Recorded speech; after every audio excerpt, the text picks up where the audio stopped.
Today, I'm here to talk to you about easements. What makes an easement? Hi, I'm Alex at Yanowitz Law Firm, where we've been assisting families for 29 years with wills, trusts, and probate. So, what's an easement?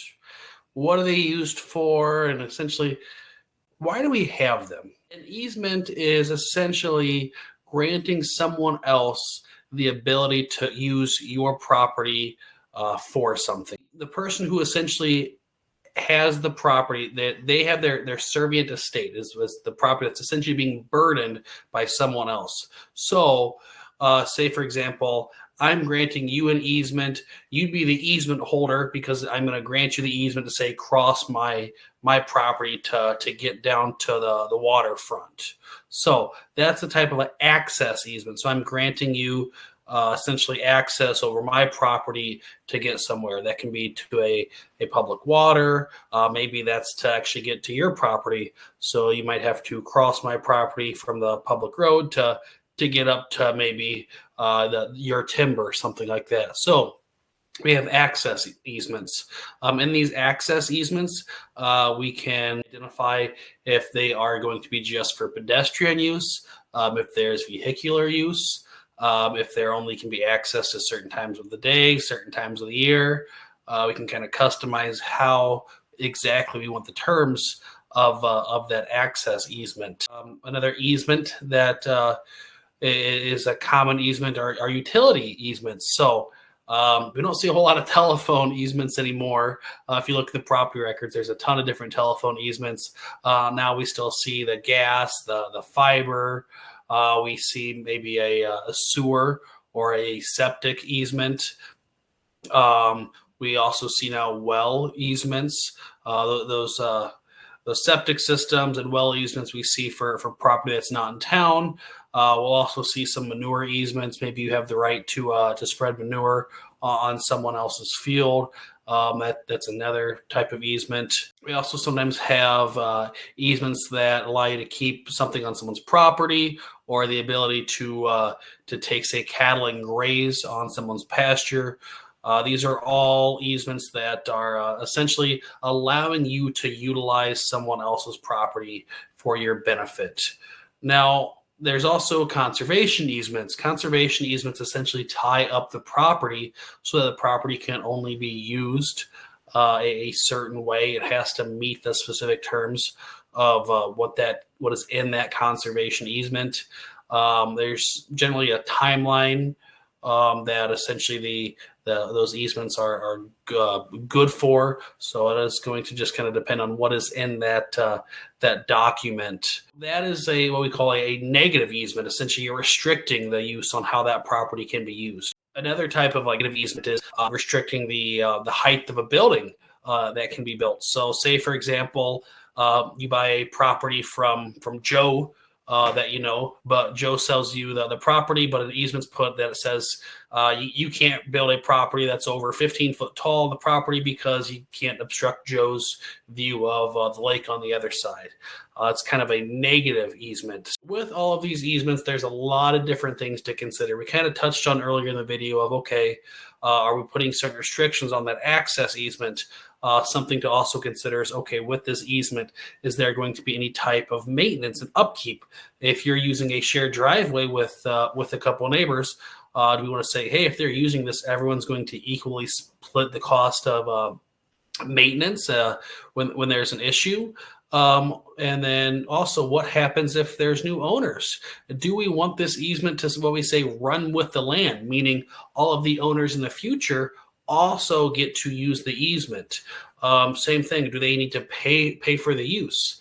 What I have a lot of times is that, say you have a family member is hooking up to a well out in the country. Well, we may not want to necessarily charge that family member to hook up to our well or gas line or something like that. We may kind of work it out with them. But if they sell the property to someone else and it's a random third party, we don't want to essentially allow them kind of free use of our well. At that point, we can draft and say, if a new party comes into the property that's benefiting from this easement, we want them to pay for it. We want them to kind of be on the hook for the property, because we don't want to just give away resources to this unknown party and be on the hook for it. So these are all certain kind of variables that we need to consider when we're drafting the easements.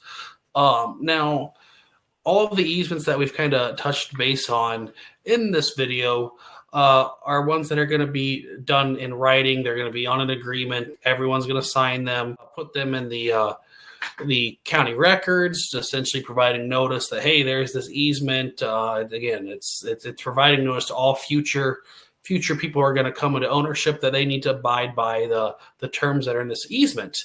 Now, there also is what we call a prescriptive easement in the state of Minnesota. And this is an easement of, if you've ever heard of the term adverse possession, it's very similar to that. So a prescriptive easement is not one that specifically is granted by someone. So say, for an example, when we started this video, I talked about how you were essentially crossing my property to get down to the waterfront. Well, a prescriptive easement is met if essentially you have been using this easement in an open, adverse, and continuous use over a statutory period of 15 years in the state of Minnesota.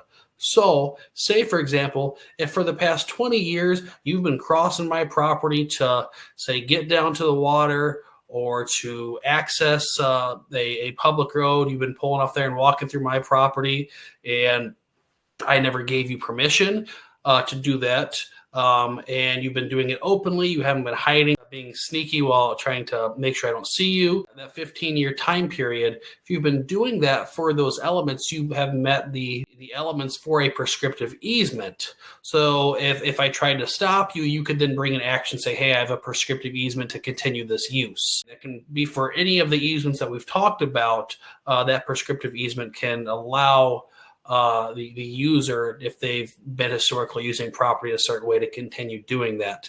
There's also what we call tacking. Say you've only been doing that for 8 years, but the prior owner to you had been doing it for 10 years. So we can actually tack on the 2 years use. So we have the 10 years from the prior owner and the 8 years of your use, and that's 18 years. So we meet that 15-year requirement. So there's a couple different things to consider. That's why it's very important, if someone is using your property and you have not given them specific permission, that gets addressed. Say, for example, in that hypothetical that we've been talking about, if after, say, 5 years of that previous owner using the property, I said, hey, Bill, it's fine for you to, I know you used my property to access the water. It's fine. I'm giving you permission. That is going to essentially kill any claim of that prescriptive easement, because it's not adverse. I'm giving you the permission. Although it may not be in writing,